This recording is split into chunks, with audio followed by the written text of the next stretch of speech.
आज या ठिकाणी आमचे सहकारी मित्र धडाडीचे कार्यकर्ते लखनभाऊ कोळी,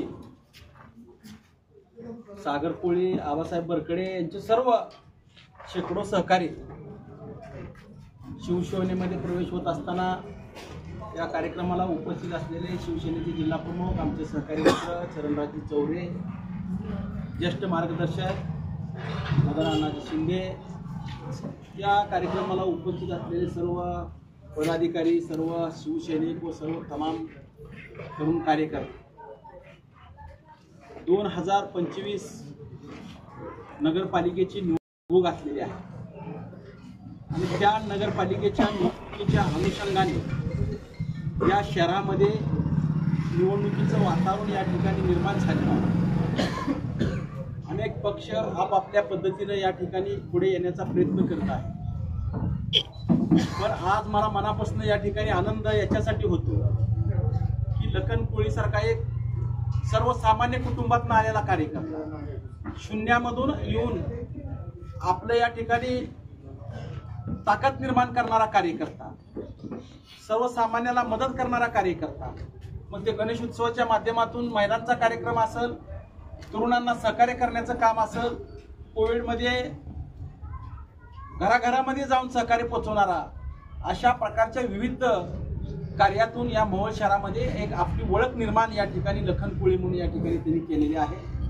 आणि त्यांचा आज या ठिकाणी प्रवेश होत असताना की शिवसेना अजून या ठिकाणी या शहरामध्ये भक्कम झालेली आहे याबद्दल तीळ मात्र शंका नाही। आता या मोहोळ शहरामध्ये उबाटा गट असेल, भाजप असेल, मला या मीडियाच्या माध्यमातून त्यांना आवर्जून या ठिकाणी सांगायचं आहे, निवडणूक ही हात जोडून लोकांची कामं करून खऱ्या अर्थानं केली पाहिजे।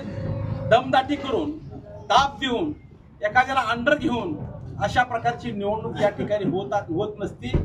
ही उघड्या डोळ्यानं सर्वसामान्य जनता बघत असते। तुम्ही जर कोणाला दाब देत असाल, कोणाचं जर दुकान जाळीन म्हणत असाल, तुला मारीन म्हणत असाल, तर ही जनता कदापि ही तुम्हाला स्वीकारणार नाही। आणि दुसरी गोष्ट मला आवर्जून या ठिकाणी मीडियाच्या माध्यमातून सांगत आहे, उबाटावाले काय म्हणतात की तुला उभारायचं असेल तर शिवसेनेकडून उभारू नको, रमेश बारसकरला सहकार्य करू नको, तू भाजपकडून उभार। भाजपवाले काय म्हणतात की तू रमेश बारसकरकडून उभारू नको, तुला उभारायचं असेल तर उबाटाकडून उभार। अशा प्रकारे दमदाटी करण्याचं काम या ठिकाणी या शहरामध्ये होत आहे। पण मला आपल्या मीडियाच्या माध्यमातून त्यांना सांगायचं आहे की अशा प्रकारे या ठिकाणी तुम्हाला लोक स्वीकारणार नाहीत।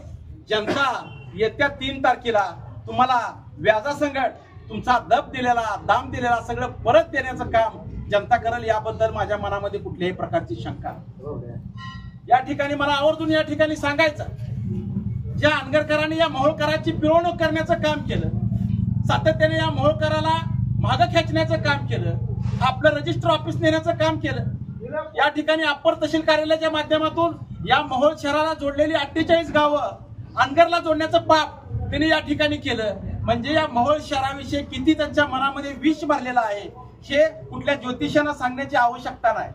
मी वेळोवेळी सांगतोय, या पश्चिम महाराष्ट्रामध्ये 58 तालुके आहेत, त्या 58 तालुक्यापैकी 57 तालुक्यामध्ये एसटी बस डिपो आहे, फक्त मोहोळ तालुक्यामध्ये एसटी बस डिपो नाही। या सोलापूर जिल्ह्यातल्या प्रत्येक तालुक्यामध्ये क्रीडा संकुलन आहे, फक्त मोहोळ तालुक्यामध्ये क्रीडा संकुलन नाही। या सोलापूर जिल्ह्यातल्या प्रत्येक तालुक्यामध्ये उपजिल्हा रुग्णालय आहे, फक्त या मोहोळ तालुक्यामध्ये उपजिल्हा रुग्णालय नाही। या सोलापूर जिल्ह्यातल्या अनेक एसटी स्टँडची या ठिकाणी सुधारणा झालेली होती, पण या मोहोळ तालुक्यातल्या एसटी स्टँडची देखील सुधारणा या ठिकाणी केली गेली नाही। असे अनेक या ठिकाणी आपल्याला सांगता येतील। मला त्यांना प्रश्न विचारायचा आहे, आपण 30 वर्षे सत्तेमध्ये होता, तुम्हाला हे प्रश्न का सुटू शिकले नाहीत? अशा प्रकारचा प्रश्न मला माजी आमदार राजन पाटील यांना याच्या निमित्तानं करायचा।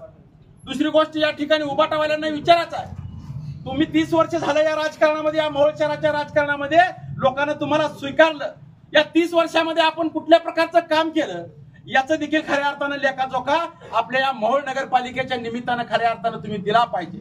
मला या ठिकाणी 2.5 वर्ष संधी मिळाली, 2.5 वर्षामध्ये संधी मिळाल्यानंतर या मोहोळ शहराचा मुख्य रस्ता मागील 20 वर्षामध्ये कधी झाला नव्हता आणि ते 1 वर्ष झाल्यानंतर या मोहोळ शहराचा मुख्य रस्ता करण्याचं काम केलं। परत नंतरच्या काळामध्ये 9 वर्ष या ठिकाणी निवडणूक लागलेली आहे. म्हणजे पहिले 20 वर्षे आणि नंतरचं 9 वर्षे 29 वर्षामध्ये एकदाच रस्ता झाला आणि ते देखील रस्ता करण्याचं काम या ठिकाणी या सर्वसामान्य कार्यकर्ता म्हणून रमेश बारसकर यांनी खऱ्या अर्थानं करून दाखवलं.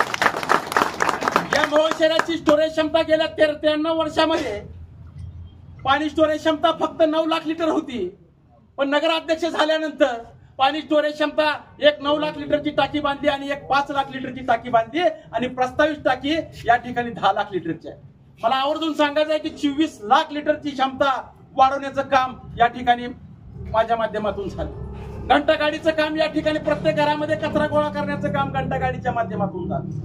महिला प्रशिक्षण केंद्राच्या जागेचा प्रश्न उपलब्ध होता तर त्याला माझी स्वतःची 2 गुंठ जागा 20 लाख रुपयाची 2 गुंठ जागा दिली आणि 56 लाख रुपयाचं महिला प्रशिक्षण केंद्र या ठिकाणी उभा करण्याचं काम केलं.